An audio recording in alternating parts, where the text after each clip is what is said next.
Welcome into the Bullpen, ESPN Radio 97.5 FM and 97.9 HD2. I am Brian McDonald, and joining me, as always, Cam Smith to my right, Johnny Belmer behind the glass. How you doing, gentlemen? Cam, it sounds like you had an interesting morning. I just caught tailwind of the conversation you and Johnny were having. So I know you have more problems with your apartment gate than anyone I think I've ever encountered. Oh, it's not my apartment gate. Oh, okay. So what was the problem today? Fill me in. I do not have my phone or wallet. The guy is drunk. Yep. How'd you get up? Because like, well, I guess you could take the stairs because just peek behind the curtain. Like at certain times to get up to the fourth floor where we are in this building, like you have to have an access card. Fortunately now But you can get in through 2, I think, and then just take the stairs. Is that what you did? Actually, you can take the elevator until like 4:00. It stays. Oh, really? Yeah. I thought. Okay. So 4:00 they cut it off. Gotcha. Fortunately. Glad I didn't get stuck in the elevator with no phone or wallet. Yeah, because when you get in there and like make a mistake, like it'll take you down to 1, I think, and then it just leaves you. Like Yep. you're just there. It's happened to me before. Oh man. Yeah. I don't know what's going on with. Do you have any theories here, Johnny? I just realized how boring my life is. Yeah, no. Man. Cam's life does make me feel very. Well, I am. Boring. No. I am boring and old. So both things can be true. But so, did you just forget them at home, your phone and your wallet, or do you actually not know where they are? Well, according to my iCloud Find devices, my phone is off of 290 near the Heights. Okay, you don't live off of 290 The Heights, right? Sure don't. I really hope it's with my homegirl. I really hope she has it in her purse still. Does she live over there? I think so. Okay. Well, what do you mean you think so? All I know is last night I had Johnny, are you getting this? a plethora of espresso martinis because there was a happy hour. Then I Okay. went to go play glow-in-the-dark dodgeball. Naturally, I'm not going to carry my phone or wallet when I'm playing dodgeball. So homegirl was like, "Hey, She put you put it in her purse. Put it in her Okay. purse."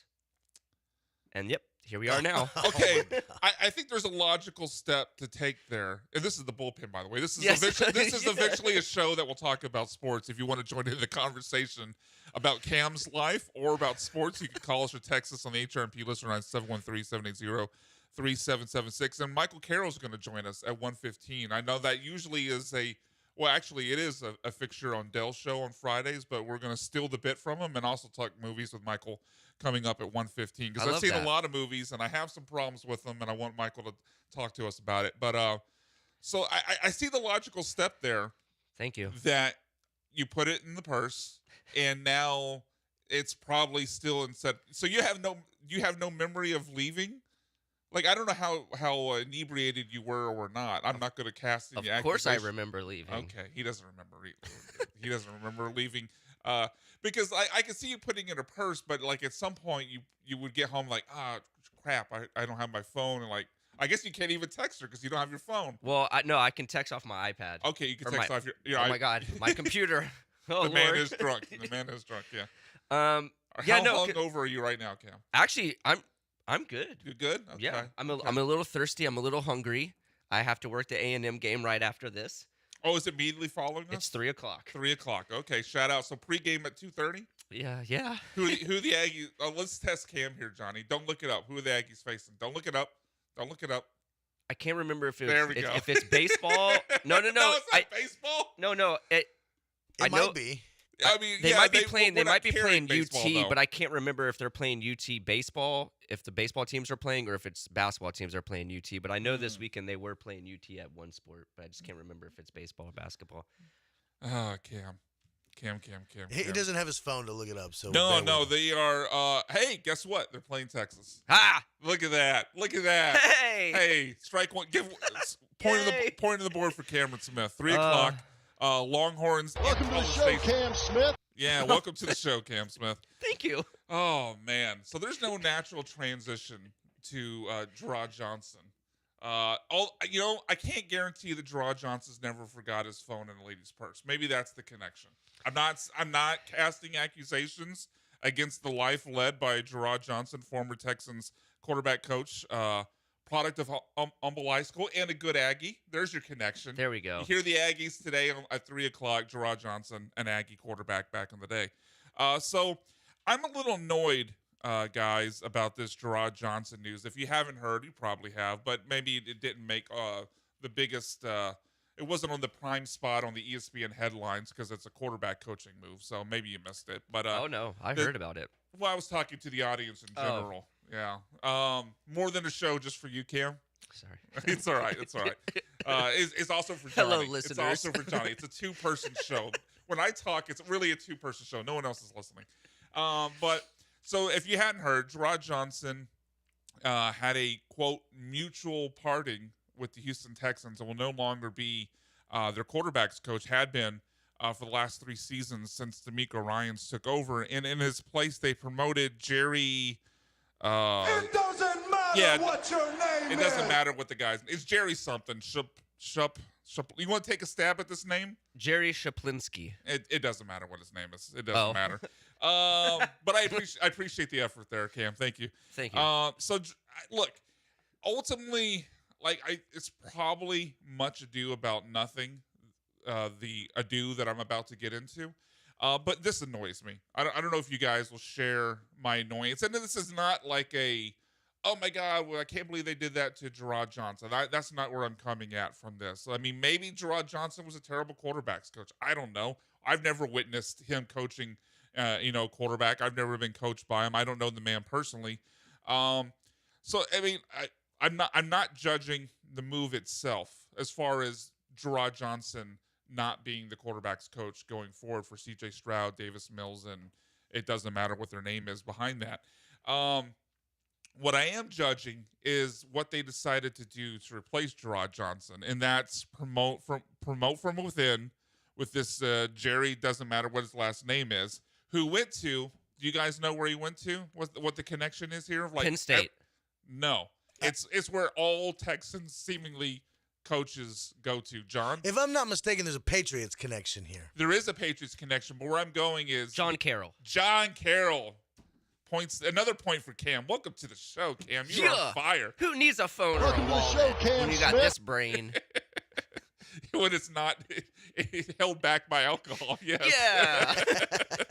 So I'm just really annoyed by, I think it's now 5 people on the staff, including Nick Caserio, who went to John Carroll.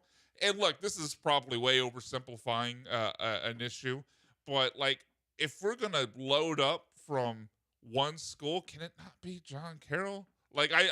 Can we load up from guys that coached under Saban? Can we load up for people with national titles at Ohio State? Can we load up from some football powerhouse with proven results instead of John Carroll? Yeah. I mean, that was part of the thing with Nick Caley. I forget everyone else on staff, but the part of it that they continue to hire from John Carroll people, and the idea that they're promoting from within. So, C.J. Stroud obviously didn't play up to everyone's hopes and expectations last year, right? So if we're pointing the blame, it's Gerard Johnson's fault. It's the quarterback coaching's fault. Kind of like the Texans did last year with the offensive line. It's what was that? What was the coach? They promoted Cole Popovich, the guy they hired, or the guy they fired. I can't remember off the top of my head now.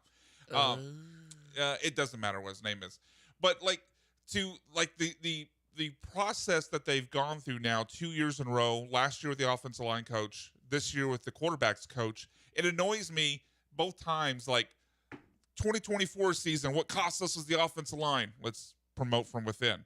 2025, what cost us in the playoffs is C.J. Stroud fumbling it 5 times against the Steelers, throwing 4 first-half interceptions against the Patriots. Let's promote from within. I just, on its surface, and maybe this Jerry, doesn't matter what his last name is, guy, maybe he's brilliant. Although I kind of doubt that because he was the second behind Gerard Johnson. But maybe he's brilliant. I'll hold out the possibility that he's brilliant and he fixes everything. I'm not saying that's an impossible scenario to play out. What I am saying is I don't like the 2 years in a row. They identified the biggest problem they had on offense, and their fix was promoting from within from the very coaching staff that was coaching the problem that held them back. Yeah, it doesn't make any sense. I really do not understand this letting go of Gerard Johnson. I don't like it at all. So you have more of a problem with it from both aspects, the Gerard Johnson aspect, and then who they chose to replace him. Yeah, because my problem is more with who they chose to replace him. I mean, I have issues with that too because you keep promoting within and your team's not going anywhere. It's the same year in and year out. Yeah, it'd be different. Like like on the defensive side, if they have, obviously they've had a great secondary, they've had a great pass rush. Let's say the defensive backs coach goes and takes the DC job. You promote from within. Cool. That side of the ball is working. Like, I have reason to believe the people underneath the defensive backs coach also are competent people because that position group is producing.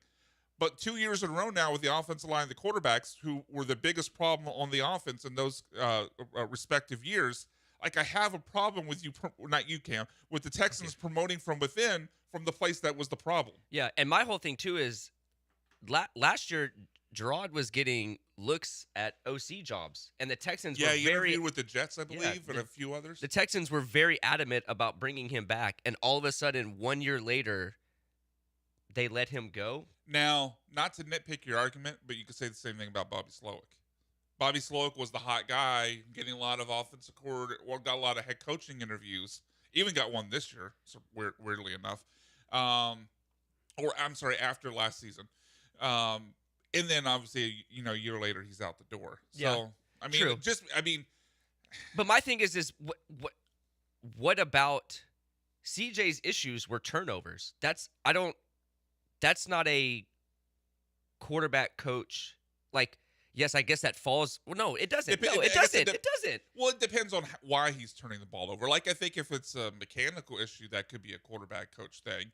But you're right. Like, I mean, that turnover he had against the Patriots, the interception he threw against the Steelers, where he had the crossing route and he was late and behind. That's not Gerard Johnson's coaching. The interception against New England, where he just threw it up in the air. That is CJ. That is not Gerard. Yeah, that one. You're right. The one where he held on and got hit and it popped up, and Marcus Jones returned to the house. Go Cougs. And the other one where he also, I think we might actually be talking about the same play, but I remember there was a play where Harrison Bryant slipped. Instead of CJ just grounding it at his feet because that's where the play was supposed to go, he held onto the ball and tried to make some hero play. That one, I think that might have been the same play. But you're right. That's the decision making there is not on Gerard Johnson. That's on CJ Stroud. And I'm also kind of over the point of excuse making for CJ Stroud. Yeah, because now you have, in your 3 years as the Texans, you have now had 2 offensive coordinators and now a new quarterback coach. So, what else? It's almost like he gets this year, obviously, but I guess what I mean by I'm over the excuse making is if CJ Stroud's 2026 looks like it's 2025 and it's 2024, I'm done. Yeah, I'm done. Now they may still have to play out the string because they would already guaranteed him his 5th-year option, at 28-something million, 30-something million. So he might be there for 2027 anyway. But I definitely would be done with any sort of contract extension talks. I think we have to be not at $60 million a year. I'm willing to let 2026 play out before making a definitive decision. But we blamed what did we blame in year one? We blamed bad offensive line. We blamed lack of a running game. They went out and got Joe Mixon. In then 2024, they blamed offensive line. That got a little bit better. It definitely still has a lot of room for improvement, but it got better. They blamed the OC. They got rid of him. They got him a new OC. Now we're blaming the quarterback coach.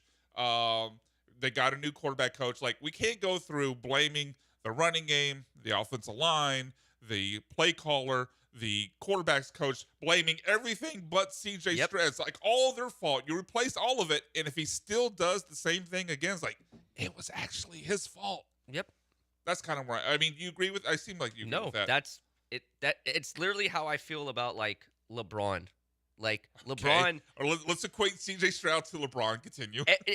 He always he always gets his way and what he wants, and it never. When it doesn't work out, it's always somebody else's issue. Yeah, no, okay, I see where you're going with that. Maybe that's an extreme because LeBron's obviously been in the league for 20 years and CJ's been in the league for what 3 years now.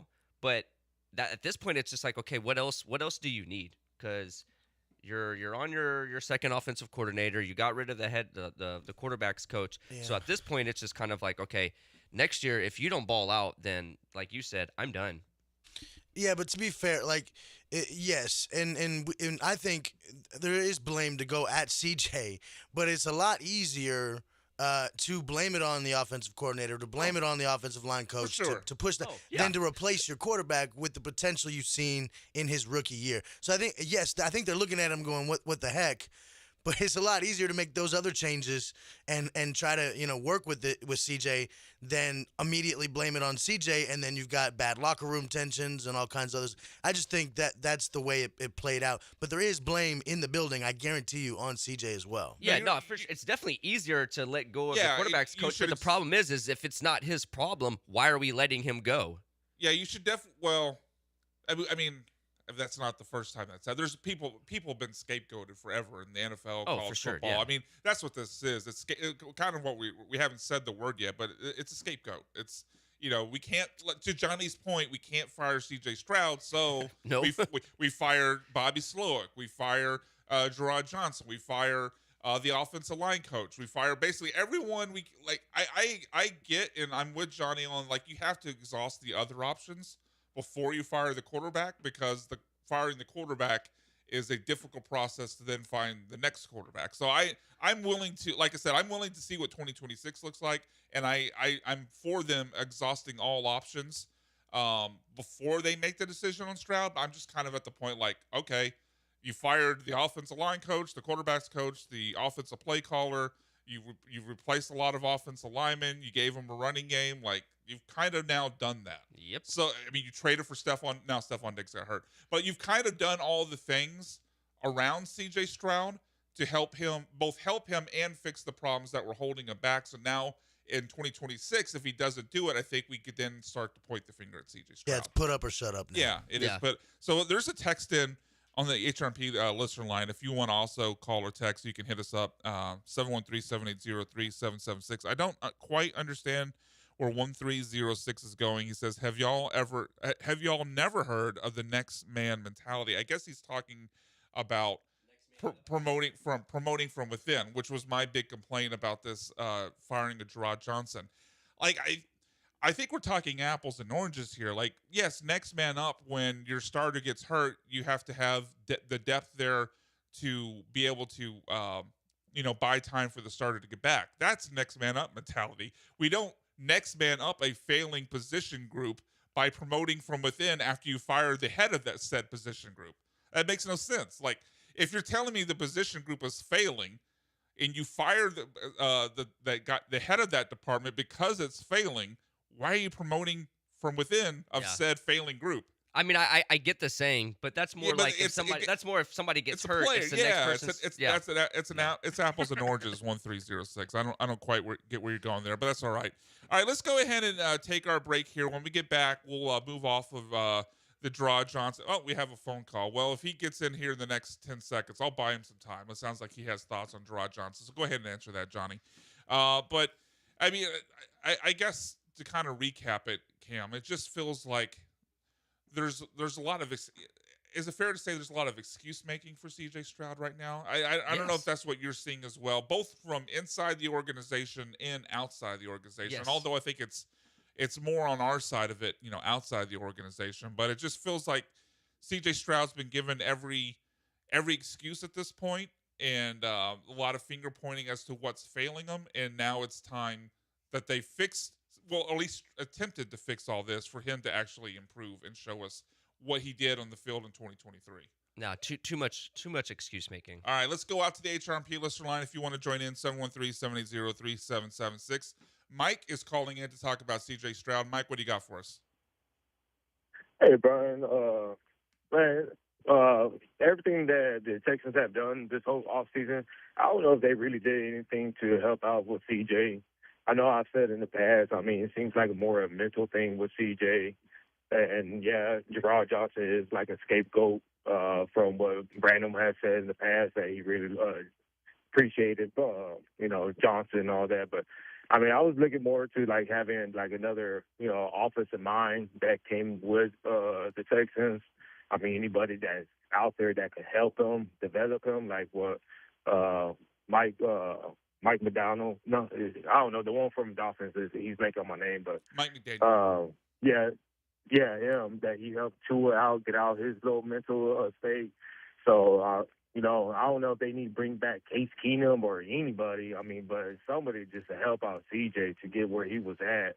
I know the numbers show that, he's still the same guy, but, I mean, somebody's got to help him out, to be honest, if we need to get the best out of him. Yeah. All right. Thank you for the call, Mike. Uh, yeah, I'm with Mike.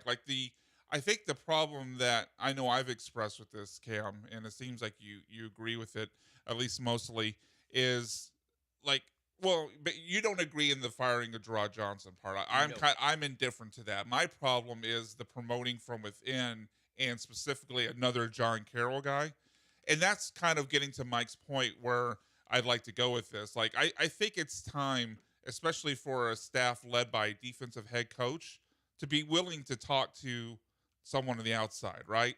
Like when D'Amico came here, he brought in someone, being Bobby Slowick from the West Coast 49ers system, someone he coached with. It's kind of in-house. Now you're seeing as all these people get replaced, it's more Patriots people that Nick Caserio's worked with. It's more John Carroll people that he's familiar with because he went to John Carroll. They seem to be shrinking as they're trying to fix CJ Stroud. They're shrinking their think tank to people who all think like them. And didn't we have this issue years ago with Bill O'Brien? Exactly. That's my problem. Like, and it wouldn't even matter. Like, I prefer it be from an offensive powerhouse that they're pulling other people from. But it really wouldn't even matter. Like, I think we're at the point now of 2 mediocre years from CJ Stroud where we have to now consider an outside perspective to fix CJ Stroud. The answer is not more people from the same that all think the same as Nick Caserio and D'Amico Ryans. Like that. I think that's my biggest frustration with this. Like, if you want to tell me, hey, we needed to change the scenery, CJ Stroud just needed a different voice in his ear, so we decided to move on to Gerard Johnson. I can accept that. I know you don't agree, but if you're going to replace Gerard Johnson, like, I just step outside your comfort zone, man. Like, let's get somebody from outside the Patriots, John Carroll viewpoint to give CJ Stroud something different. Like, if it's a change of scenery needed, change the scenery.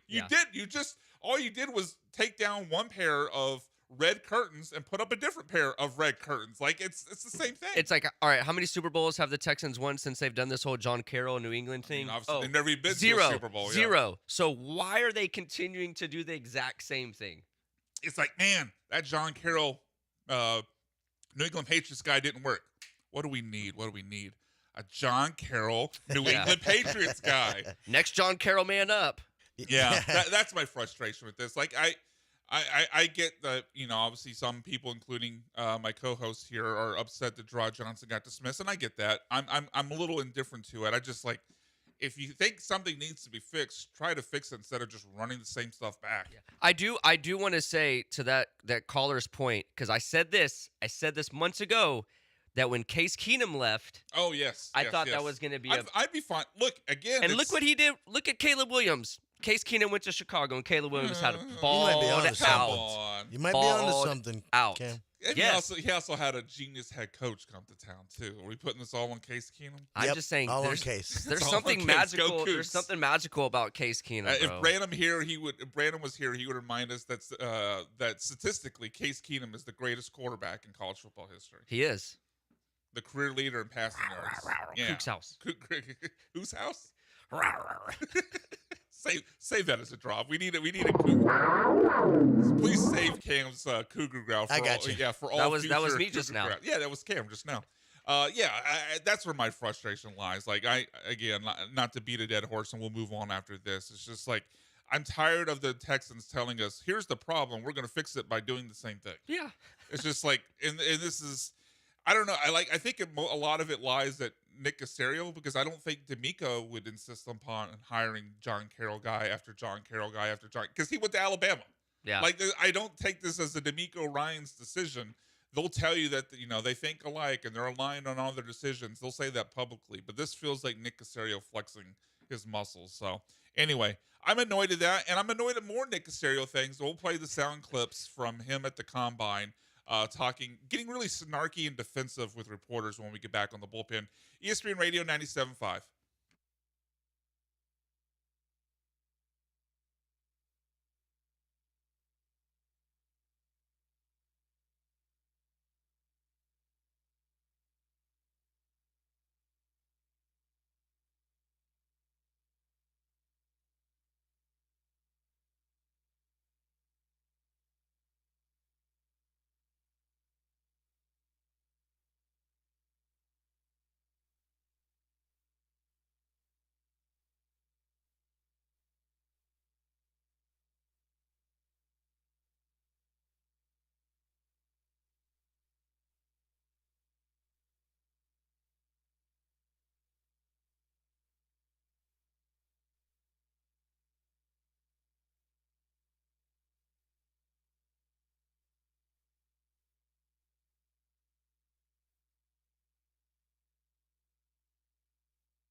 This is the Bullpen. On ESPN 97.5 and the ESPN Houston app. Live from the Huntington Bank Studios, here are the producers of ESPN 97.5. We're not on air right now, John. Oh, now we're on air. Okay. Now we are. Yeah, the conversation that was had during the break, not safe for work, not safe for the FCC controlled airwaves. Although maybe we could get away with a little more on the weekend. It's safe enough. We were talking about your OnlyFans account, right? Yeah, Brian? well, the fact that I would start one if I can make what some of these OnlyFans models are making, but I don't think anyone's paying. I don't think anyone's paying, Johnny. That's my gut feeling on it. You'd be surprised. A gut is a big part of why they ain't paying. All right, so ESPN Radio 97. You got it? You got it, Cam? You got it? All right. Oh, whew. Glad that one didn't go over the head. Brian McDonald, Cam Smith, John Belman with here on the Bullpen. ESPN Radio 97. You're not that guy, pal. Trust me. You're not that guy. Yeah. Oh, shout out to Bill O'Brien. Do we have some of the other drops from that Boston College where he talks about the sun? The sun is. We're up. not down. The sun is up. There we go. And we're fighting. That's right. But the other guy wasn't Bill O'Brien, though, if you thought that was. Oh, Bill who was O'Brien. that? That was the guy that you're not that guy from the bagel shop or coffee shop. It was like a viral moment online. Oh God, I don't even know. Yeah. Oh, please don't bring up food. But he did kind of sound I'm like so hungry. You know, we got places downstairs. You know, I don't have a phone or a wallet, right? You could beg. Great. Hello. just pennies for a thought. Show some skin. Maybe they'll give it to you for free. My God. Well, If it's worth a shot, all they can do is say no, Cam. True. All they can do is say no. That is and literally call the police. Okay, I guess they could do two things. All right. Sports. That's what we're talking about. If you have thoughts, hit us up. HRP list line 713-7803-776. We had a text come in talking about our frustration with who the Texans have hired at OC, and specifically this latest move with Gerard Johnson and replacing him for quarterbacks coach. From 8755, he texted in, Texans have missed out on Kubiak, Kellen Moore, and Cliff. It's frustrating. Now, Kellen Moore would have, I guess you could have hired him as an OC prior to this last season, but now he's the head coach, and you're not firing D'Amico. But, yeah, it's frustrating. For some reason, the Texans have, forced themselves to only hire first-year play callers with no play calling experience. Bobby Slowick. Now, and it's kind of been the same person, right? Different name, same person. Bobby Slowick, West Coast guy under one of the most brilliant minds in football, and Kyle Shanahan, never called plays before.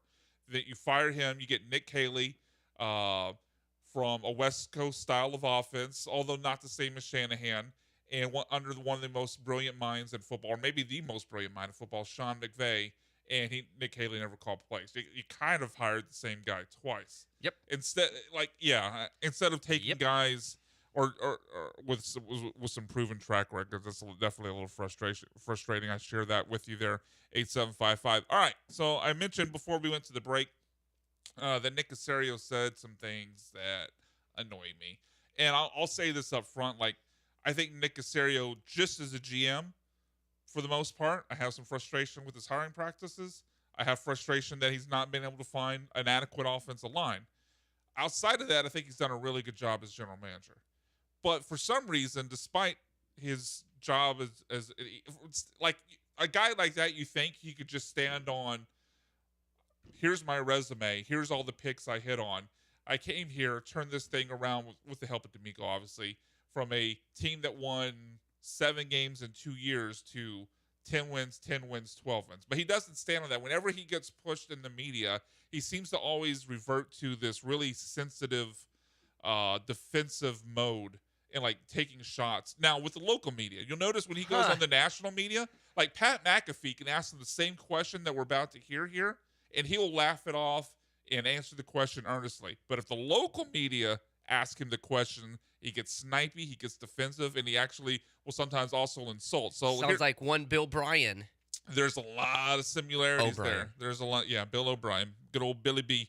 There's definitely a lot of similarities there. So this first clip, Caserio gets asked about his offensive line, gets a little sensitive. Let's hear it, Johnny. I would say as it pertains to the offensive line, honestly, it's probably one of the best years we had since I've been there. We played, I think we gave up the least amount of sacks or second in the history of the organization. We had the most improvement from sack production from one year to the next. I think it was us and the Bears. So, honestly, our offensive line actually played pretty good last year. So maybe I was looking at different film. That last line there, maybe out. See, like he can't get through it. Like for some reason, he can't respect the job of the local media to ask him a question without taking it. Like for some reason, he can't take it as just the media doing their job. He takes it as the media asking about offensive line play as like a direct insult to his job and him as a person, and he responds by getting snipey with them. Like that last line, like, well, maybe I just watched different film. It's the way he sometimes decides to talk down to the people asking the questions just annoys me. Like, especially, I don't know if you noticed one thing I noticed there. He talked about, he quoted a bunch of different stats about, how many sacks they've given up. But one of them he quoted is like, and maybe we'll have to replay this to get the full context, but he said something to the effect of, us and the Bears had the biggest improvement of sacks allowed from last year to 2025. It's like, well, when you're like one of the worst offensive lines ever, give up 8 sacks on a playoff loss to the Chiefs, just you improving a lot doesn't actually mean you're good. It just means you're no longer record. Like, remember how bad Patrick Mahomes got beat up in the Super Bowl against the Eagles? I do. I believe he was pressured at like a rate of like 55% of his dropbacks, something like that. It was like mid-50s. CJ Stroud was getting pressured every week at a higher rate than that. You can't tell me just because I'm glad you improved. I'm glad they improved. I'm glad they didn't get even worse than that and started allowing pressure on 75% of the snaps. But you can't tell me just because you improved that the offensive line is now good. Like, you're improved from one of the worst ever. You can get an F one year, and then the next year your grade is a D. Guess what? You improved, but you're still an idiot. Yes, sorry. Exactly. That's I'm not referring to my children. That's not what I'm. No, I've never called them that. That is a good way to fill it because they failed catastrophically. It's like, well, we failed less catastrophically. Applaud for us. Yeah, like it's the same thing. You can go from terrible to bad. It's an improvement. You're still bad though. Yeah, so it's just the way he's got to get snipey. Like, well, maybe I was watching a different film. We were all watching the same film, guy. He can't just answer the question. And we'll prove this out with the next clip here. Nick Caserio, in response to a question from Landry Locker about investing in the Texans offense.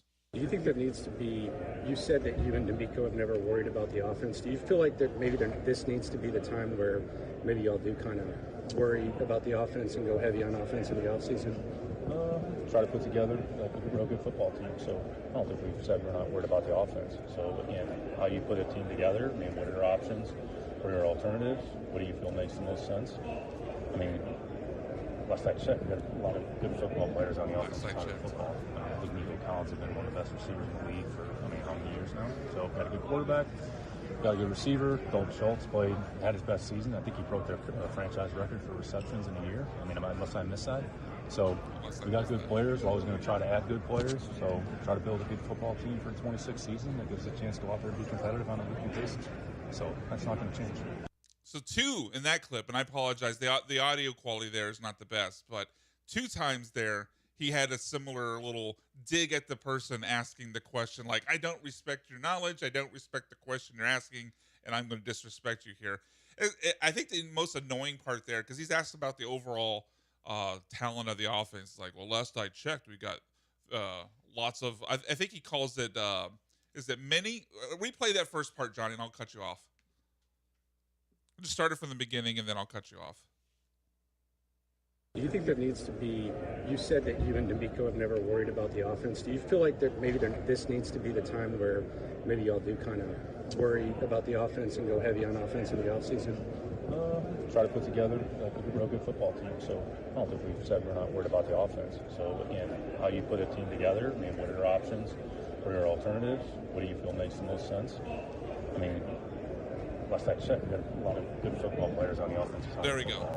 Last I checked, there's a lot of good players on the offensive side. It then goes on to list 2 people. Yeah. And then incorrectly he said Dalton Schultz best year. Wrong. It was not his best year. No, he said, no, hold on. To be fair to Caserio, he said that Dalton Schultz Well, he might have also said it was his best year. He may have said both things, but what I heard there was he said that Dalton Schultz set the team record for most receptions in a season, which is factual. Yeah, that's what he said. That is factual. But this is not like the Chiefs where you have Tony Gonzalez and Travis Kelce and you're breaking their record. You're breaking, all respect to Owen Daniels, I think 2-time Pro Bowler, maybe 1-time Pro Bowler, but this is not the team history at tight end is not rich. It's Owen Daniels and practically nobody else in 25 years. Yeah, and receptions can be overrated. Well, especially now that you're averaging 8 yards a catch. Like, wow. And not only that, but you also have the extra game now. Like, I believe he set the record in the last game. I'd have to double check that. But like, you get an extra game. Like, I'm not patting you on the back for setting a team franchise record with an extra game when it's a team history that's not filled with a bunch of great tight ends. It's like one pretty good tight end and Owen Daniels, and that's it. Yeah. And a bunch of guys like James Fedor or CJ Fedorowicz and God, I don't even remember some of the other bums that have been on the team. But it's not like if wide receiver you set the team record for receptions, that would matter because DeAndre Hopkins, Andre Johnson, Brandon Cooks, Nico Collins, like that'd be impressive. But at tight end, not the same there. Yeah. And, congratulations on your 45 yards a game and 3 touchdowns this year. Yeah, great. An elite offensive player, yeah. But even there, like he said, we have a lot of good players. Like you said, he named 2 of them. Like, I would even push that. Like, I think you could call Dalton Schultz good. Like, if you try to call him great, I would push back. But if you're naming 2, Nico and Dalton Schultz, like, I mean, are we calling C.J. Stroud a good? I mean, I don't think he was good last year. I think he was average. Funny how he didn't even mention C.J. The offensive line was average. I couldn't call it good. Maybe you probably actually more accurately say it was below average, but I'd be willing to go up to average. Woody Marks was okay, but he was under 4 yards per carry. Like Jaden Higgins, Jalen Knoll, they weren't popping off. Christian Kirk wasn't popping off until that Steelers playoff game. Like 2 good players isn't enough. Last I checked, so like even in his defense, getting beyond the 2 snarky comments, it's like you weren't that great, man. Like they're not. This is not a team littered with offensive talent. Yeah, you got Nico Collins and a serviceable tight end, and you hope C.J. Stroud can turn it around. That's kind of what you got here. Yeah, I'm sorry. That doesn't excite me. If somebody was to be like, "Oh yeah, we got Nico Collins and Dalton Schultz," I'd be like, "Okay, cool." Swipe left. Yeah, it sounds like you're a bottom half of the league offense. If you, yep. Yeah, like if you were drafting your fantasy team, like, well, who'd you get? I got Nico Collins and Dalton Schultz. It's like, all right, well, Nico's good. Yeah.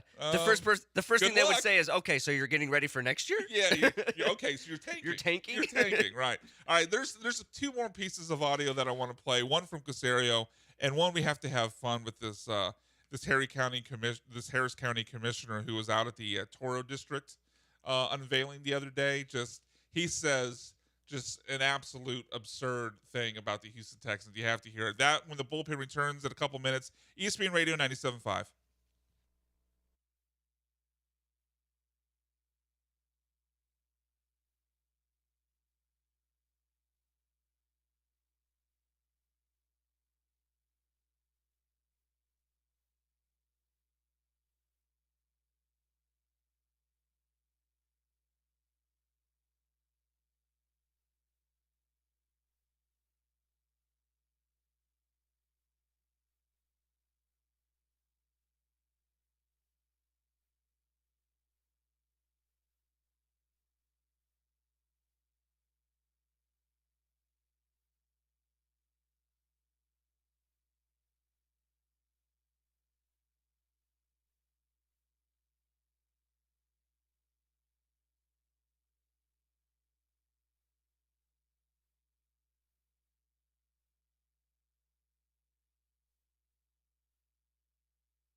This is the Bullpen. On ESPN 97.5 and the ESPN Houston app. Live from the Huntington Bank Studios, here are the producers of ESPN 97.5. All right, welcome back into the Bullpen, ESPN Radio 97.5 FM, 97.9 HD2. I'm Brian McDonald, joined by Cam Smith and John Bilmer, with you here until 2 o'clock. Aggies basketball coming up at 3 o'clock as the Aggies are hosting the Texas Longhorns in the Lone Star Showdown.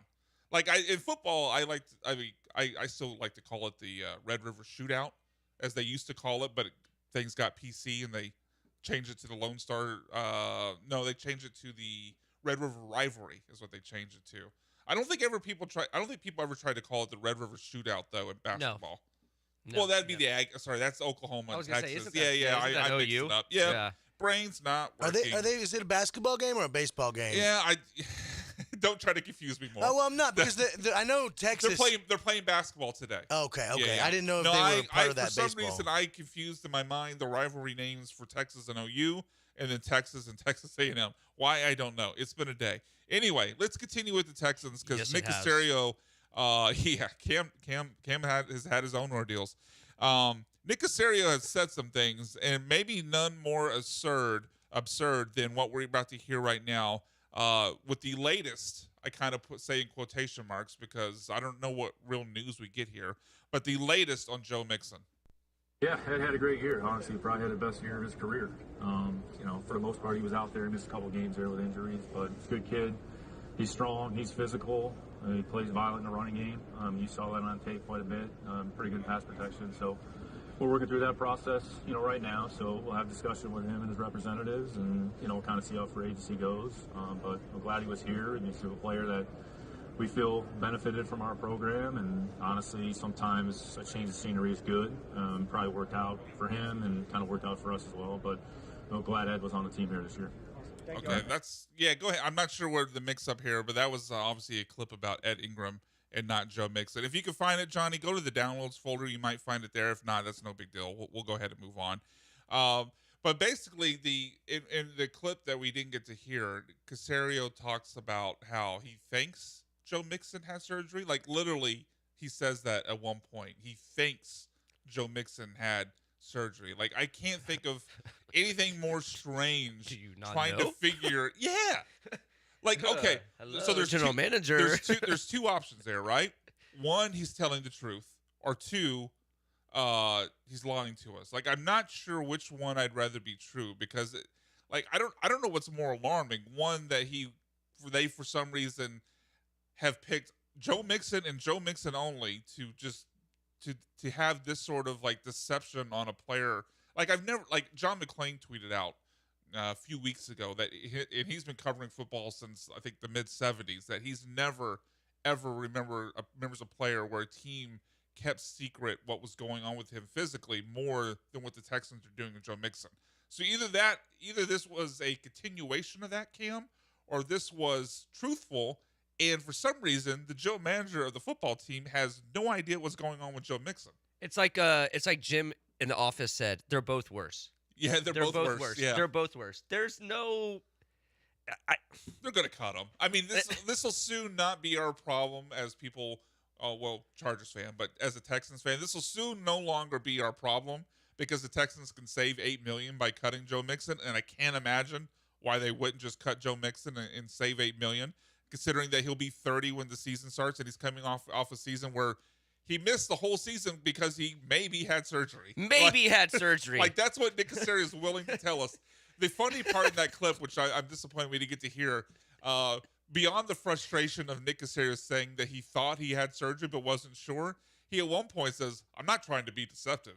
It's like, I don't know, man. I don't know. Really? Nearly every clip you give us, you're trying to be deceptive. If gun to my head, I just cannot buy that he doesn't know what's happening, right? I could see Joe Mixon's agent and his people trying to be deceptive about what happened to the injury. But aren't you, as the general manager, at some point, you're having to make plans on who's your starting running back? This isn't the fifth string, right tackle or someone that you hope to never see the field. This is your starting running back, right? This is one of your two best players on your offense, him and Nico Collins, if Joe Mixon was healthy. All the great players they have on offense, as he said in that other earlier clip. Like, I can't imagine if you believe what Nick Caserio says in that the representatives told, like, there's some confusion about whether or not he has surgery. Like, how do you not clear that up? And if they're unwilling to tell you that, how do you not just cut him for cause? No, you're like, I mean, there has to be some, like, if they're unwilling to tell you, if what Nick Caserio said is true, and they're unwilling to tell you if he's hurt, how he's hurt, what's been done to fix said injury, and all that comes with it, if they're unwilling to give you that information, don't you have cause to cut him and just move on? And not, I know there's cutting for cause in the NFL. I have to imagine that would fall under that scope. No, you're the general manager. I mean, you're one of your main jobs is player personnel. It's to It's like the job you have. It's to know the players, evaluate the players. So for you to be like, I think he had surgery, why are you a general manager then? Like, if you don't know what's going on with that's why I think your running back, then why are you a general manager? Even though he says in the clip, like, I'm not trying to be deceptive here. It's almost like, when people will start the sentence out with, like, all right, to tell the truth. Like, when people start off a sentence that way, you almost always know, like, okay, they're about to BS me here. Like, people often do that when they're trying to hide something. Like, I'm not trying to be deceptive here means, well, I'm being deceptive here. It's like deflecting, trying to push you off of the belief that that's what's about to happen. So I believe he's lying to us once again. And it's some misguided attempt to protect the player. Like, remember he had that whole diatribe early in the year about, like, no one here. Oh, actually, that was D'Amico. My bad. Like, no one cares about the player. Like, so anyway. Yeah, but the thing is like, why are you even being deceptive? Like, if Joe Mixon had surgery, he had surgery. If he didn't, he didn't. Like, what is the big fucking deal? Like, I don't understand. You were close there. I knew what I was doing. Okay, that was close. But what, like? Yeah, no, I don't even understand why you need to I'm with you. Like, okay, no matter if it was ankle surgery, if it was knee surgery, if it was shoulder surgery, whatever it happens to be, like, okay, he had a twisted ankle. Let's just say it's that for the sake of the conversation. Okay, that comes with a timeline that means this. Yeah. And we move on. And it's not your fault he got hurt, so what's the problem? Yeah, we would all, I don't know. It's stupid. We're going to go over a little bit here, Johnny, because I have to play this audio. Please cue up that Harris County Commissioner, because you have to hear this. So this is Harris County Commissioner of Precinct 3, Tom Ramsey, which we're efforting to get on Jeremy and Joe next week. We'll see if it happens. But he was at the unveiling of the Toro District a few days ago. I think it was on Thursday that this happened, and had an absolute bonkers claim in this quote you're about to hear. I mean, I've been a football fan as long as I can remember. This is the center of football in our universe. It's only natural that we should have the best facilities, the best football team on the planet, which we do. Okay. Whoa. A lot to unpack there. One, Houston is the center of football in the universe. Like, I love our contributions to the football world here in Houston, especially at the high school level. College and pro a little less, or as far as what they accomplished. I don't love them less, but as far as what they've accomplished. But to say it's the center of the universe of the football world here in Houston is pretty radical. To only then be outdone by saying that the Texans have the best football team on the planet. Is that honestly? The team's never been to a conference title game. I like this guy. If you hadn't said his name, I would have thought they were interviewing Jerry Jones. Yeah, no, the voice is something. I would have thought that was Jerry Jones. The voice is definitely off something. The rip. Yeah, like Cam had to cover his mouth. You can't, unless you're watching the YouTube, you didn't see this, but Cam had to cover his mouth as soon as he started talking, because the voice does. He does have a voice that makes everything he says a little less or a little more difficult to take seriously, because the voice is so comical. Kind of like that guy. Best team in the universe. Kind of like that guy that was talking about the LSU coaching search. Remember? Like, I think it was the governor of Louisiana, that guy. Anything he says is hard to take seriously. But, yeah, I think definitely the more bold, bleep crazy claim is that Texans have the best football team on the planet. They've never made a conference title game. But John loves the guy. He's laughing his ass off right there. Technically, Indiana's a better team than the Texans in their college. Yeah. I don't know about that. Yeah. Did they win a championship, Johnny? Yeah. Indiana's not the center of the football universe. I'm not saying that they could beat the Texans. I'm just saying They You have know what? they have a title. You want a bold take? You want a bold take? Oh God. Texans would beat the Indiana Hoosiers on a neutral field. Oh yeah. I know. It was a joke. It was a joke. Thank you. Thank you for kind of getting it. All right, we got to move on here. We're a little bit over. Well, depends on when you ask me. CJ Stroud throw 4 interceptions? I don't know. Let's talk about the Houston Astros on the other side of the break, including a nice. This is going to sound condescending as I say it. A nice little outing from Lance McCullers the other day. We'll talk about that when the bullpen returns. ESPN Radio 97.5.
Welcome back into the bullpen. Hour 2 starts now. I'm Brian McDonald, joined by Cam Smith and John Belmer, here with you until 2 o'clock. Aggies basketball coming up at 3 o'clock as the Aggies take on the Texas Longhorns in their penultimate game of the SEC regular season.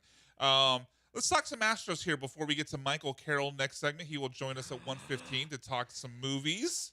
I know Cam is excited about that. I know he wants to see some of the movies that they'll be talking about, so hopefully we don't spoil it too much for you.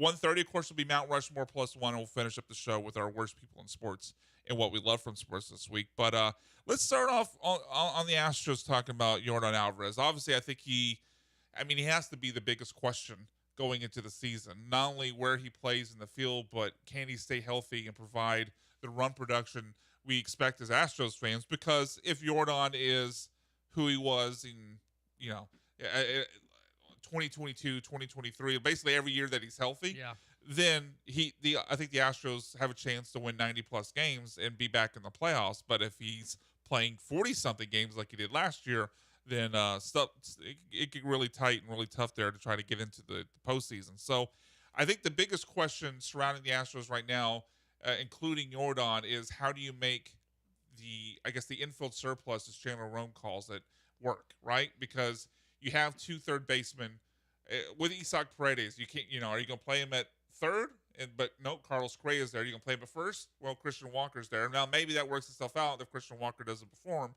But for right now, the only way to get Isaac Paredes in the lineup is if Yordan could play left field, because that then opens up DH. And really, to me, is the surplus problem that the Astros have, to me, is not infielders, it's DHs. Because really, ideally, Jordan would be a DH. I think ideally Altuve would be a DH, and ideally Isaac Paredes could be a DH, or like Yainer Diaz. But yeah, that's the problem. They have a bunch of guys that you don't really want to have playing, like maybe not Isaac, but with Yainer, with Altuve, with Jordan, you don't really want them playing the position they're playing, but you want their bat in the lineup. So Joe Espada's been asked about this a few times during the offseason. He's honestly said a few different things, but let's hear from Joe Espada right now, asked about Jordan and the balance between playing left field and DH this season. No, and it's important. It's important because Jordan does likes to play left field, and that balance is important to keep it because he's a great hitter, but he also likes to go out to left field and put some at-bats behind him and go focus on something else defensively. And we're going to do that, and also by doing that, allow us to DH some other veteran players that we'll need to get them off their feet.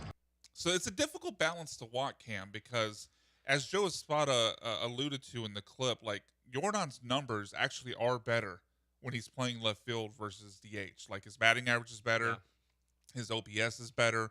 Like he's a considerably better. It's not like 299 versus 297. Like it's a considerable difference. Not to saying he's been trash when he's a DH, but it's a considerable difference between him playing in left field and DH. And also, playing left field allows you to get Isaac Paredes in the lineup. So I think what's best for the team, both with Jordan's performance at the plate and with getting your best possible lineup on the field, is playing him in left field. But he's Jordan, and he gets hurt a lot. And he's slow, so you don't want to play him in big outfields. You can play him at home. You can play him when you go to Fenway. But, like, where else can you play him? So you hear that clip from Joe Espada. You obviously know the history with Jordan and his injuries. Like, how many games would you be willing to play Jordan in left field? Like, what's your 81. Ideal? So just home games? Yep. Not okay. Can I interest you in maybe, I guess, 84? For Fenway? Yeah, for Fenway. That's totally Or fine. 87. I don't know how many times I play at Fenway. Damn it, I was about to say Minute Maid. If it's Daikin Park. Daikin, whatever. If it's Daikin and Fenway, Canvas over Daikin I Park. hate that name. I'm sorry. I love the Astros, but I hate that name. If it's at Daikin or Fenway, play him in left field. Any other stadium, DH. Okay, so you're problem solved. Well, is it problem solved? Because then Probably not. You're sacrificing the bat of Isaac Paredes. I mean, you could do some shuffling around, like Correa needs a day off. Christian Walker needs a day off. Then Isaac can play while Jordan still DHs. But I definitely would be willing to start at that number. Like I know other people at the station, mostly Jeremy Branham, at one time wanted Jordan to never play in the field. Oh no. I think you're at the point where you have to basically make him now there will be days off every once in a while, but you basically have to make him the everyday regular left fielder when the Astros are at home and at Fenway Park, as you said. Like I don't think there's a way around that to get your best offensive lineup in the game. Especially since the outfield is arguably your weakest. Yeah, unless your namesake Cam Smith starts to pick up what he was doing in like late June. I said I combined June and July into Jaloon. Did you go drinking last night too? June, July, Jaloon, August. Jaloon. Yeah, Jaloon. What in the world is my brain doing? Wow. But yeah, I think that's like I'm willing to risk. Now Jordan's also pointed out like that he's never been hurt playing left field. Like his injuries have come from other things, base running. Which last year it was base running. He just stepped on home plate weird and he hurt himself. I think that's more coincidence than it is like, well, then you could like backed up like, okay, well he's not getting hurt because of left field.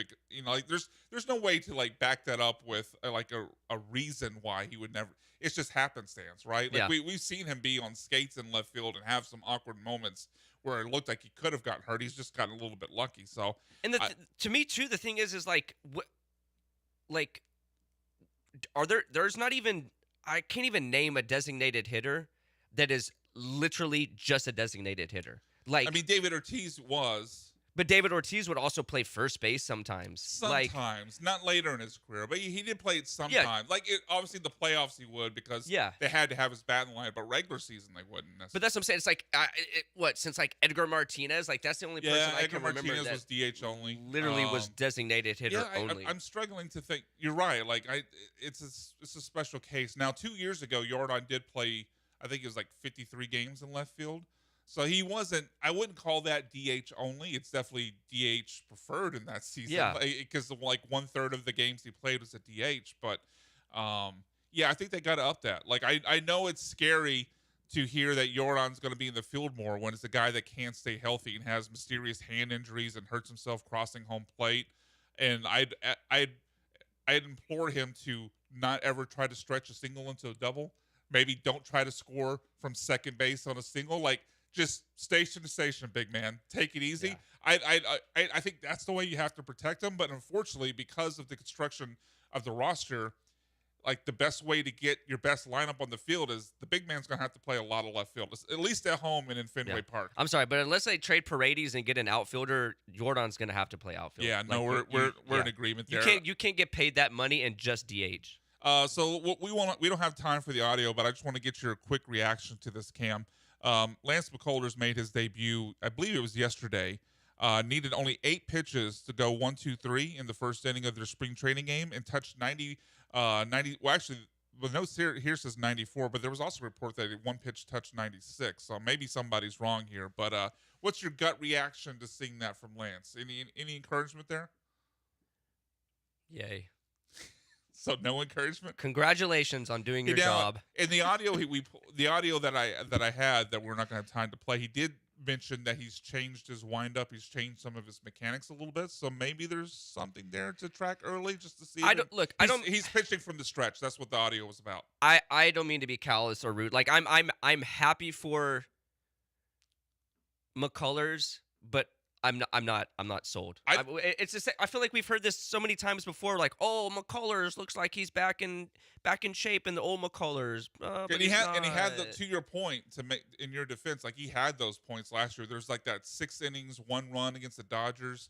It was like a 12 strikeout game against the Pirates. Like he had big time moments, and then he fell apart. And like I think his ERA ended up over 5 when the season was over. Maybe it was up over 6. It was pretty high. So like I'm not expecting McCullers ever to get back to his prime, but I think I'd be willing to let him take a run at the beginning of the season, 3-4 starts, see if he fails, and if basically go with it till the wheels come off. Do you think he'll be in the bullpen by Jaloon?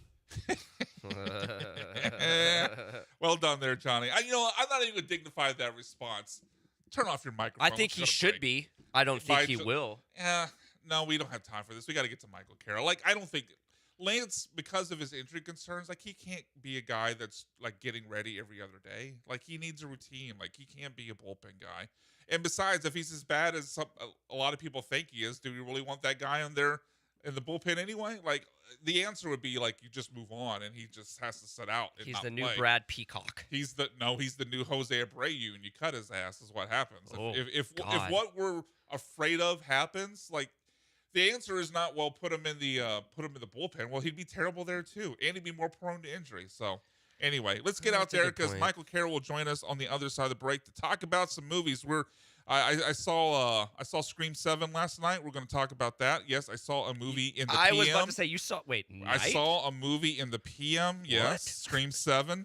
So we'll talk about that. We'll talk about Good Luck, Have Fun, Don't Die. Now he hasn't seen that, but I'll be interested to see what I can do to get him to go see it if he's interested in it. And we'll also talk about Crime 101, Sin Help, both still in the box office, and he's got some movie premieres he's going to see coming up next week: Project Hail Mary and The Bride. So I'm interested to see what his excitement level is for those two movies. But Michael Carroll, host of Comic Cast, will join us next when the Bullpen returns. ESPN Radio 97.5.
This is the Bullpen. On ESPN 97.5 and the ESPN Houston app. Live from the Huntington Bank Studios, here are the producers of ESPN 97.5.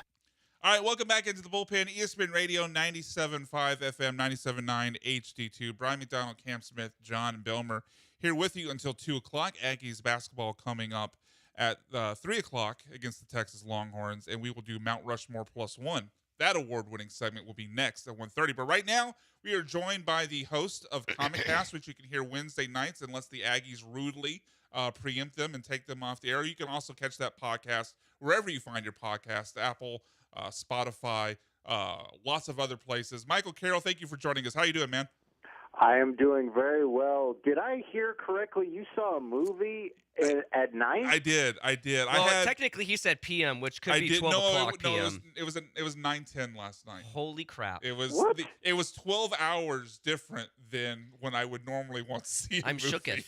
Who are you? I'm a different. No, I had something come up in the. I was supposed to see it yesterday morning, but I had something come up that I needed to take care of. So I wanted to be able to talk about it here today. So I went and saw it last night after dinner. How was your experience seeing a movie at night for the first time? It was weird. I didn't like it. I could imagine. I didn't like it. Now I don't know if that's in any way like coloring my opinion of Scream 7. Did you fall asleep? Michael, you told me about a review that a buddy of yours wrote. I think he called it soulless. What was the review he gave? He said, I have it actually right here. Okay. He said, worst in the series, completely forgettable, no memorable set pieces, basically zero reason to exist, soulless franchise taxidermy. I'm here to tell you that review is too kind. Too kind? It's too. It's how do you? It is awful. Now, I do this going in only because Michael told me about it last night before I left work. So this is the third movie in the reboot, right? Right. It was originally led by, I forget the actress's name who played Sam in the franchise, and then also Jenny Ortega who played Sam's sister in the movie. So it was led by those two, along with two other, an actor and actress that would form what they called in the movie their core four. It was a whole bit in the show, especially in Scream 6, where they identified these four actors, one actor and three actresses, as the core four, and then two of them departed, and they had to completely rewrite the script because two of the four people, like the main two, left, and they had to change the story instead of revolving around them to revolve around Neve Campbell, who wasn't even in Scream 6. Isn't Jenny Ortega supposed to be Neve Campbell's daughter? No. I apologize. I stopped watching after the third one because why? Wild swing and a miss there, Cam. No. Oh. So in this movie, we do meet Neve Campbell's daughter. Her name is Tatum, named after the girl in the original movie who got killed by the garage door. Ah. So there is some connection to the original. Spoiler? Dang it! I was gonna go see it later with not my phone or wallet. From 1996, Johnny. But it is like I was talking about this with Michael last night. Like the big things in the Scream movie, beyond like the kill count, is like the talk about the rules of the movie, right? Like they're talking about like, okay, because it's following this movie, it's got to be this sort of person that's doing the killings. That's that, and then the eventual big reveal of the killer. Why I think it's the worst movie in the franchise, now 7 movies deep, and it has the absolute worst, and I have no reservations about making this claim at all, the worst, most illogical killer reveal, like meaningless killer reveal in the history of the franchise. By far. Like if you go see the movie, honestly, just when you see that they're about to take the mask off, just walk out. Like you've seen the best of the movie. I mean, you've given me literally no reason. I would to not go see it. the movie. If you're a huge Scream fan, I think it's. Are there any? Is there such a thing? It's mildly, yeah, for sure. It's mildly entertaining. I'm not saying it's the worst movie ever made, but it's by far the worst in the franchise. And the big payoff is a complete dud with the killer reveal. Like there's always like this monologue once the killer gets revealed, like here's my reasons that I've been trying to kill everybody, and it made no sense. The motivation was stupid. I feel like I should get paid to go see it. Like there was no connection with it wasn't somebody that was really significant to anyone. Like it's always someone the killer knows, right? And technically the killer does know Nev Campbell, but it's like the tiniest connection she could possibly have. Like it's dumb. So don't go see it, Michael. So the person who I was reading their quote from was Patrick Moore of Pop Culture Kick. Okay. He ended up reviewing it and giving it a 1.5 out of 5. Are you in that same lane, 1.5, somewhere in that range? I gave it a 2 out of 5. Yeah, and on my letterbox, I gave it a 2 out of 5. And that's just because like there's still some good action. The kill scenes, like there's a kill scene inside a high school or college theater. That's pretty good. Like the kill scenes are still pretty good, and the movie's decent-ish until it gets to like the big reveal. And honestly, before that kind of fell apart. So I'm going to spoil one thing that's not really all that meaningful for the story. Darn! It's not. But it's not meaningful for the story. But if you have a problem with it, turn off now. There's a part where Nev Campbell is trying to save her daughter, because her daughter's in danger from the killer. And she runs outside her house, makes one attempt to open the car door. It doesn't open, and just runs down the street. She is watching like a live stream of the killer trying to get into a room, trying to kill her daughter, and she's running from her house to the coffee shop she owns. And like every couple minutes it cuts back to Nev Campbell like, stop running, to look at the phone like, oh my God, and it continues running again. It's the dumbest thing. Is it like a Tom Cruise run? Kind of, yeah. It's not a very athletic run. Actually, Tom Cruise would give us some effort, man. He'd break his leg for his scene. She hadn't had her coffee yet, that's why. So anyway, Scream 7 was terrible. Let's talk about a movie, Michael, that we both enjoyed, Crime 101. I think you might have enjoyed it a little bit more than I did, because I thought that movie was better off as a series, just because there's a lot of things that, a lot of underlying details from the characters' backstories that get unexplained because they have to fit it into a 2.5-hour movie. But what'd you think of Crime 101 overall?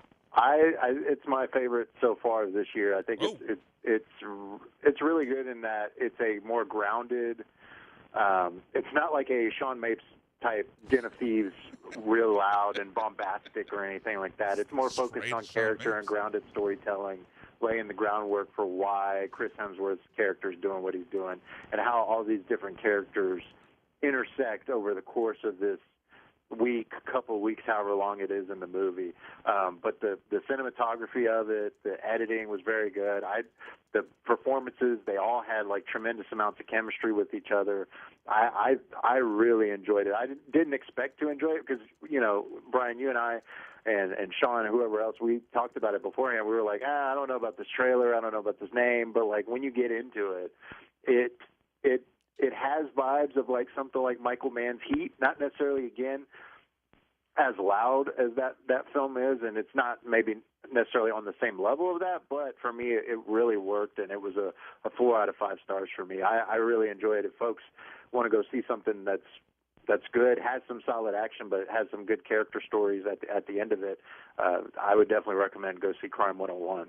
All right, there you have it, Cam. I also gave it 4 out of 5. I thought it was, I will see this like, movie. my biggest criticism of it is I wanted more. So, that's not a bad criticism. Nope. Like, right, if that's your biggest criticism of the movie, that's like, honestly, that's okay at that point. Yeah, exactly. I had a little flaw with the ending. Like, it was minor. I wish they could have done that a little bit better. But yeah, overall, it's a very good movie. And the nice part is one of the more satisfying parts is the people who wrote and directed are very much in on the joke that every Mark Ruffalo character is a sad sack.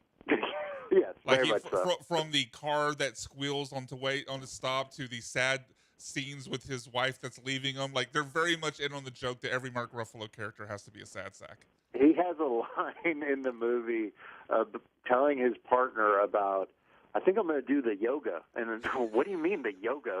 What type of yoga? There's different types. Like, yeah. He very much nails that sad sack, as you call it. Michael Carroll, host of Comicast, which you can hear on Wednesday nights here on the station. Also catch it on Spotify and Apple Podcasts, joining us here on the show. Michael, we got a couple of minutes left here. Now, you're going to see 2 movie previews on Tuesday for Project Hail Mary and The Bride. Mm-hmm. I'm excited. I think I'm more excited to see The Bride. I think you're a little more excited to see Project Hail Mary. But tell us about what your expectations are for those movies and your excitement level. I will say The Bride, I don't know what to expect. It's one of the weirder, this is, of course, another story of Frankenstein, but told Which we in just like got a one last year from on Netflix. Yeah. Right, yeah, we had the Guillermo del Toro Very good Frankenstein movie, which is very reflective of the Mary Shelley novel. This one is focused on the bride of Frankenstein as well as, of course, Frankenstein, but it's done in like it feels like a Bonnie and Clyde thing and like 40s gangster type style to it. I don't know what to expect from that movie, so I'm a little more like even keel about it. I think it'll be good, especially when you have Christian Bale, Jesse Buckley, and Maggie Gyllenhaal's directing.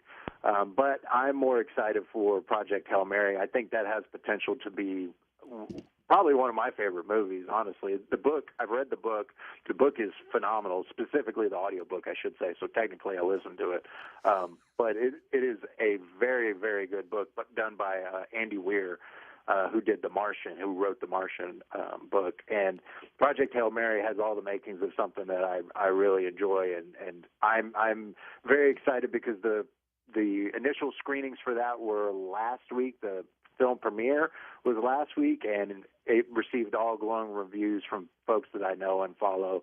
And the review embargo is going to be up on March 10th, and the movie doesn't come out till March 20th. So that gives me all like signs that this is going to be a good one. Yeah, that is a good sign. Because sometimes when the movie is bad, like they literally don't release it till like 12 hours before.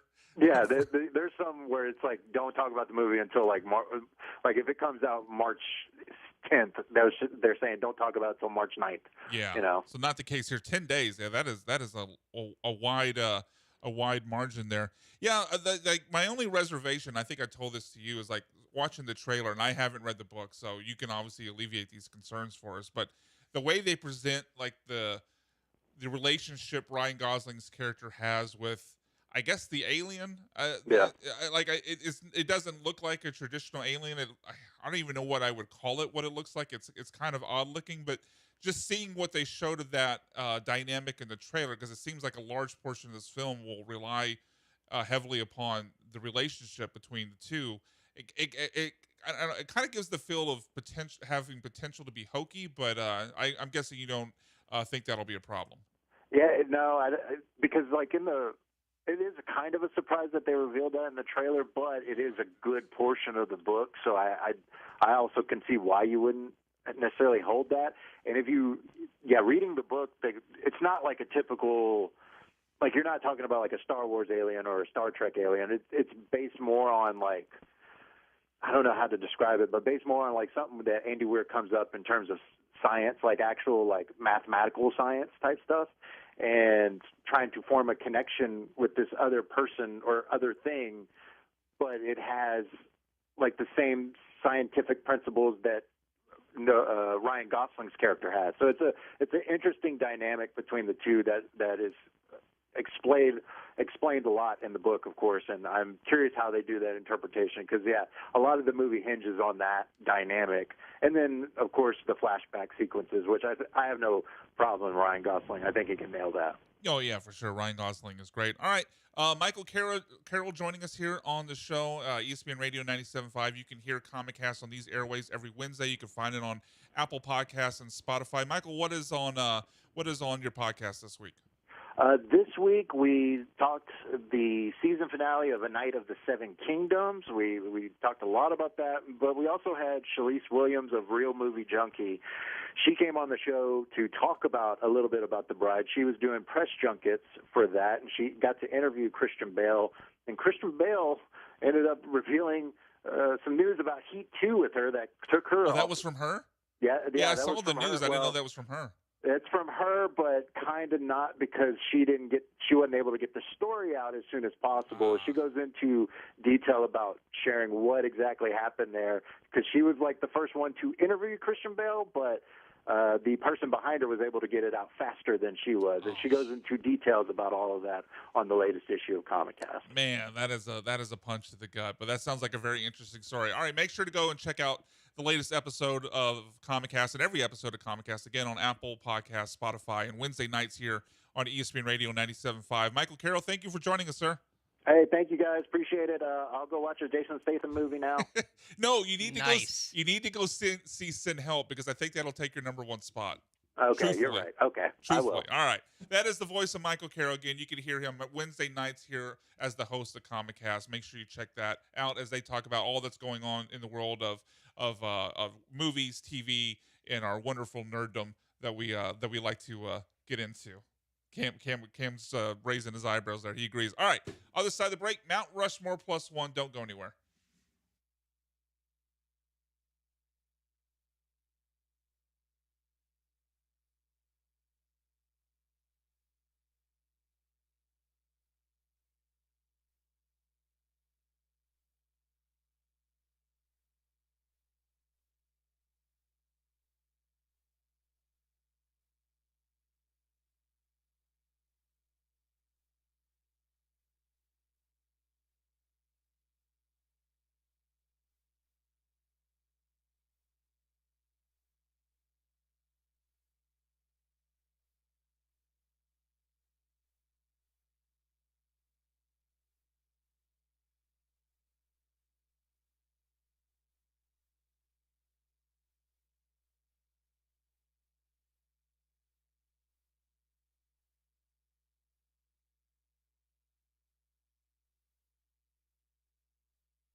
Welcome in, Houston, to the best part of your weekend. Welcome into Mount Rushmore +1, the game-changing, award-winning segment that has forever changed the sports radio landscape in Houston and the world. Dare I say, Mount Rushmore +1, guys, is the center of the sports radio universe. Yes. I am willing to make that claim. And it'll land Cam, myself, John Belmer, Joe George, Sean Mapes, Andrew Carlson, RJ Saunders, Josh Chavans, and a host of others, AJ Russ included, in the Sports Radio, Texas Radio Hall of Fame, and far less than the 27 years it took those bums, John and Lance. That's my claim. I'm sick of slackers. Lance is in Japan right now, so I can talk more boldly. I don't have to. Yeah, I noticed you did it a little louder this week. I can say it with my chest a little louder because he's not down the hall. He's scouting guys on a Saturday because during scouting season, Lance never leaves here. Peek behind the curtain. Like, he's on the air till 10, and then he's in his office scouting until like 8 o'clock at night. Oh, I've seen him quite a bit this. And he's here on the weekends too. It is a crazy grind. So amidst all the joking, mad respect for Lance Zierlein and the job he does scouting players for NFL.com. All right, Mount Rushmore +1. So I'll go ahead and lead us off here. My Mount Rushmore +1. I told Johnny during the break that I might out myself as an old again. Although I think I don't know if I can out myself because I'm already out, especially after my Wheel of Fortune Mount Rushmore a few yeah, weeks that was ago? definitely for sure. I think the cat's out of the bag at this point. You can still remind us every once in a while. So this is a Mount Rushmore plus one of things that should go back to the way they were in sports. Oh, yeah. Get off my lawn. Here we go. Things that they changed that, damn it, I like the way it was before more than the way it is now. All right, number one on my list, the NBA play-in. I don't need these 2 extra teams. Honestly, 8 was already too many because when the league was, 30, well, still 30 teams, but you have a 30-team league, 8 teams in each conference make the playoffs. Over half your teams, 16, make the playoffs. To me, that was already too much. Like your 8 seeds were constantly teams under 500, and now we're adding 2 more teams into it. Stupid. Yeah, like, agreed. why do I want to see more? Why do I want to see Agreed. more losing teams? We don't. Yeah, we don't. Okay. So far, I'm not old. So you guys agree with me. See if that stays this way. College football conference alignment. I hate, that Cal is playing in the ACC. That USC is like USC and Rutgers, a team from California and a team in New Jersey can be playing a conference game against each other. SMU is in the ACC. The Atlantic Coast Conference, SMU, the team in Dallas is in the Atlantic Coast Conference. It's just absurd, and I hate it. I wish it would go back to something far more geographical. And that ship has probably sailed. It'll probably never go back to that. But I hate the way conference realignment has done the conferences in college football. They make no sense. Okay, so I'm 2 for 2. Johnny, you also with me? Yeah, I mean, I don't know how different they were before, but I'm far more with geographical. You. Cal yeah. wasn't. They made sense. Yeah, Cal wasn't in the Pacific or playing the AC. I mean, Cal is in a state that's on the Pacific Ocean, and they're playing in the Atlantic Coast Conference. I mean, what are we doing here? All right, 3 more to go. The ghost runner rule, the Manfred man, if you will, for regular season baseball when you get to extra innings. Hate it. Where they start where you get to extra innings and they start out with a runner on second. They said it speeds up the game.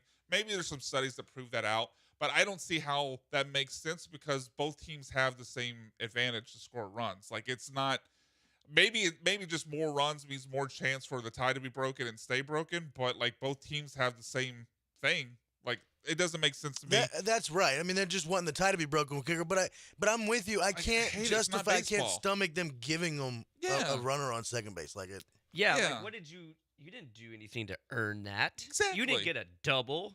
Yeah. At least put them on first I don't like base. it. Like you play 9 innings, and then if you don't score, like if you're the road team and you don't score in that top half of the 10th, it's like, well, the game's over. Yeah. Yeah, like it's. Do you remember real quick what my solution was a couple months ago to that? I don't off the top of my head. After the 12th inning, no off-speed pitches, only fastballs.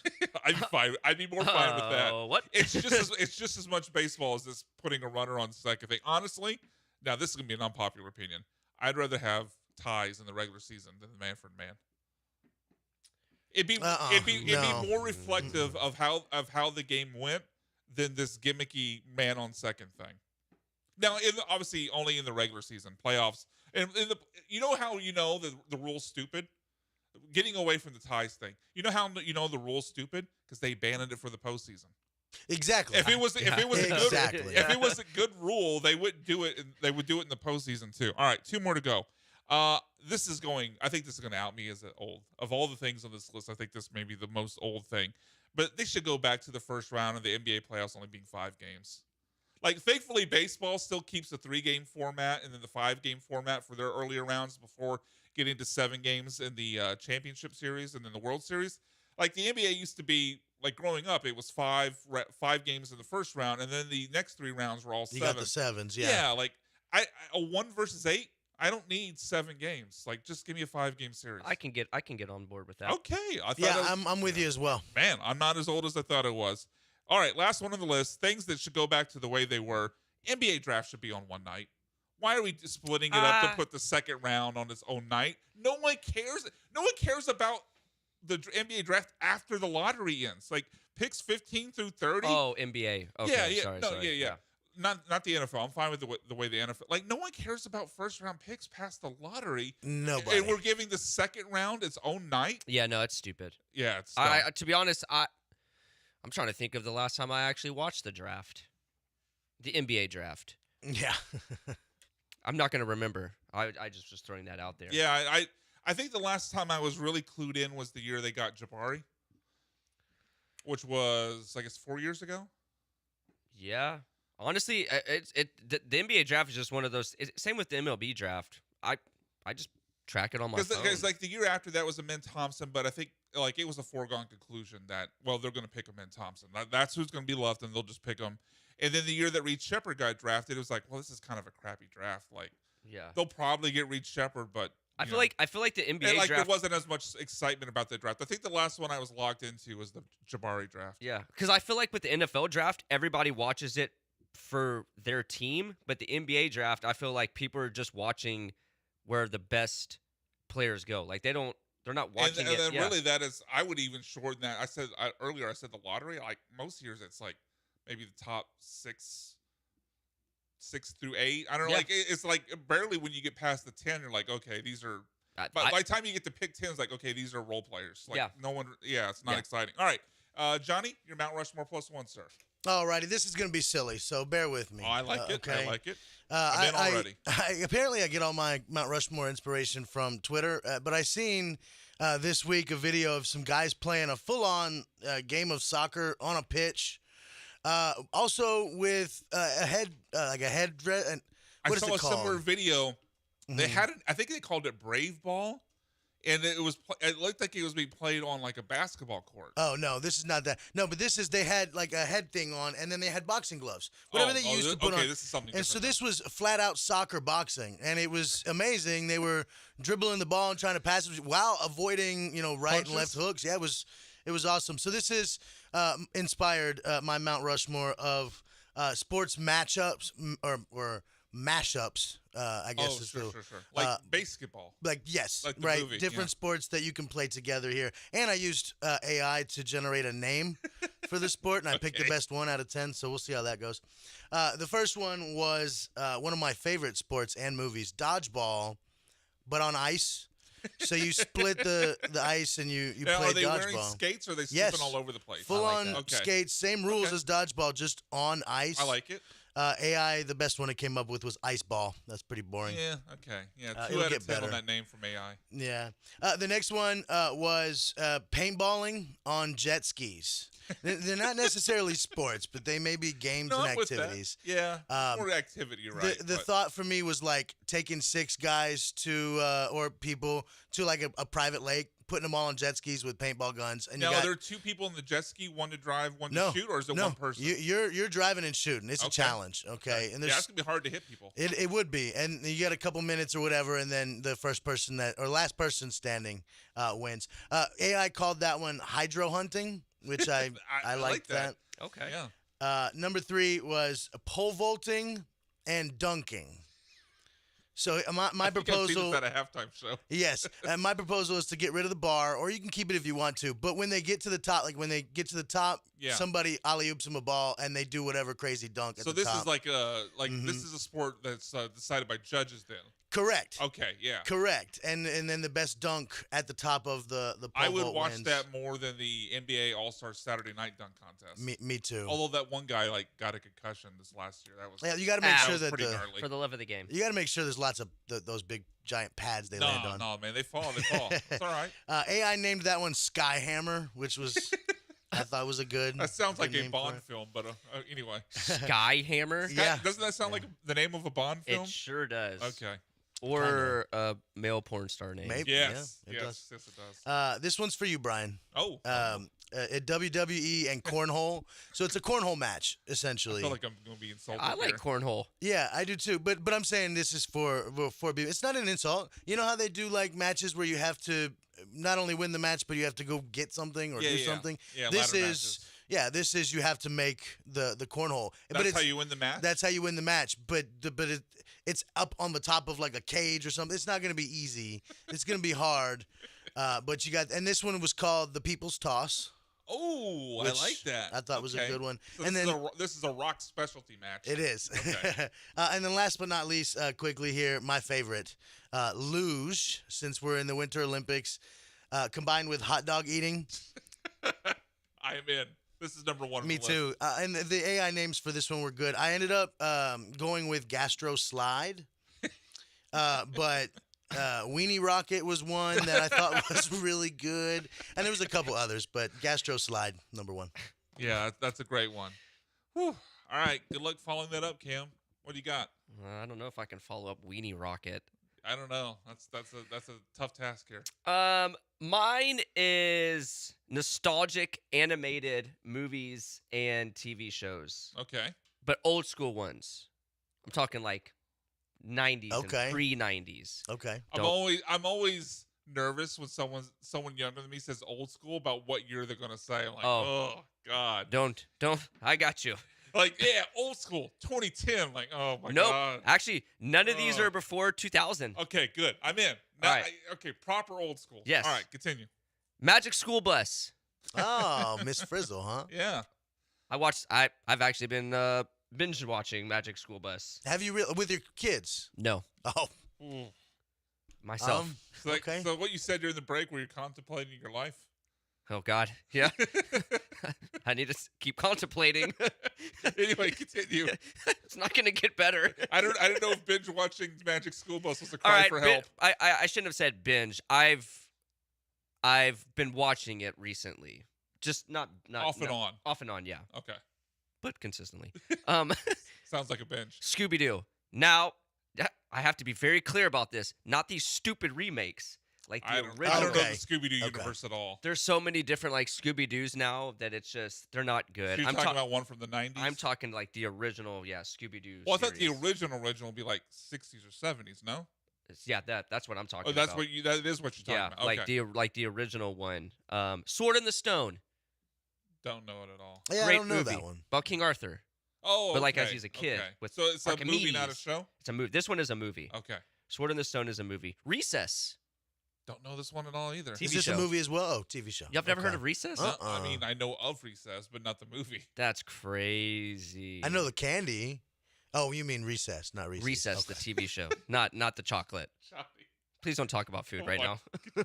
Yeah, this man can't eat till like 6 o'clock, I think. Actually, no. I'm on DoorDash right now. Oh, you figured it out? Yeah, I figured it out. Okay, good job. Emperor's New Groove. Okay, yeah. Which is also like a top 10 movie for me. I'm not ashamed of that. Pretty funny back in the day. It is a great movie. Second one was Spade, right? Is that David Spade? Yeah, David Spade's in it. Yeah, and Kronk. Yeah, that was a good flick. That was a good flick. So yeah, those are my nostalgic animated things that I've recently watched. I think Johnny won the day with his list. Oh, for sure. I will concede first place to Johnny on this one. We should start. I was gonna say I didn't know we ranked them until right now. We haven't until today. Yeah, not until today. Now we are. Now we're gonna give a Mount Rushmore plus or -2 of our Mount Rushmore +1. I don't know. We'll workshop it. All right. We got one more segment to go. Just a few minutes left in the show. When we get back here on the bullpen, we'll get into our worst person in sports this week and what we love in sports this week. That one return in a couple minutes.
This is the Bullpen. On ESPN 97.5 and the ESPN Houston app. Live from the Huntington Bank Studios, here are the producers of ESPN 97.5. All right, welcome back into the final segment for the Bullpen this week. Brian McDonald, Cam Smith, and John Belmer with you here for one more second. Aggies basketball coming up here at 3 o'clock. They'll take on the Texas Longhorns. So, worst people in sports this week. I'll go ahead and start off here. I've got a couple. I'll power through them quickly here. Did you guys see what DeAndre Ayton said about Clint Capella, the little stray he gave? Yeah, I sure did. Yeah, so DeAndre Ayton, I guess, is not happy with being the lob guy and the rim protector for the Lakers. So apparently on his way to the locker room after the Lakers lost to the Magic the other night, he was quoted as saying, "They're trying to make me Clint Capella. I'm not no Clint Capella." Dude, you're I don't even know so if you are Clint Capella in Clint Capella's prime, but I think what redeems this is Clint Capella clapped back. He quote tweeted it on his Instagram stories with, "You two, you got two of the best four generals in the game, my dog. Lock in." Yeah. Like, dude, you got LeBron and Luka tossing you lobs. Like, just lock in and go catch lobs and, put up 12, 14 a game. Why did he even bring up Clint I don't Capella? know. Like, I don't that's know. such a Like, it's random unnecessary stray. So, two more real quickly. I don't know if you guys saw this, but Team USA. Now, this is not our best of best because it's not really that part of the calendar yet. But Team USA's basketball team lost to the Dominican Republic the other day. Oh, did they play? Yeah, not great. It'll make sense though when I tell you who the coach is. You want to guess who the coach is For Team USA? right or now Dominican at this part of the for USA at this part of the calendar? He's not the main USA men's basketball coach, but this part of the calendar, he's coaching right now. Jeff Van Gundy. No, Steven Silas. Oh. Dear God. Okay. No wonder. Oh, dude my. couldn't even beat the Dominicans. Why? Oh, man. And then then last worst person in sports, Miami, Ohio men's basketball coach Travis Steele. Do you guys see this? No. So they end up winning. They're undefeated right now, and they end up coming back and winning the game yesterday despite. Oh, yeah. So dude freaked out at halftime because he's upset at the officials. That's not what makes him the worst. Maybe the official's wrong. I don't care about that part. But when he stormed off the court, he walked on his way to the locker room. He walked by a DJ booth, and for some reason, he went up to the DJ's equipment and shoved the speaker to the ground. Like, dude, that's not like school equipment. That belongs to the DJ. Why are you messing up his gear? That's like what Jackson Hayes when he punched the mascot for no reason or whatever the other week. I thought that was terrible. All right, Cam, your worst person? Me. Oh wow. In sports? Yeah. You're putting yourself in sports? I already told Johnny. I'm nominating myself. All right. Johnny, you said you had a worst person in sports? Yeah, I went with Billy Horschel. He's a PGA golfer who lost his marbles at a fan that was, chirping. And I know golf is that way, but like I think we need more fans' involvement in golf and chirping and all that kind of stuff. Yeah. He got the fan kicked out. What is it? The Waste Management Open in Phoenix where they're allowed to like yell and scream the whole time? I love that. I want that. All golf should be like maybe not the majors, but like anything that's like not the Masters or the British Open or something like. You should be yelling and screaming, man. That's stupid. I don't know about yelling and screaming, but I definitely don't think you have to be quiet. Well, I think the line is like you have to be either all or none, right? I think the problem is when they yell at the exact moment of the swing. But if they're just constantly yelling, then it's like a guy going to the free throw line. Exactly. Getting used to it's it. Not Yeah. jarring. Thank you. It's not jarring. That's a good point. All right. Time to stop swimming with the Angus Sharks. Go ahead and doggy paddle over to the Sea of Tranquility. Talk about what we love from sports this week. So I love two things from sports this week. Johnny, you'll have a chance to play a drop for one of these. First up, you guys see that Pat McAfee paid a $150,000 bar tab for the Team USA hockey team? I did. Yeah. I would party with Pat McAfee. I would also party with Pat McAfee. So shout out to Pat McAfee picking up the tab, $150,000 for Team USA's hockey team after they beat the Canadians in the Olympics.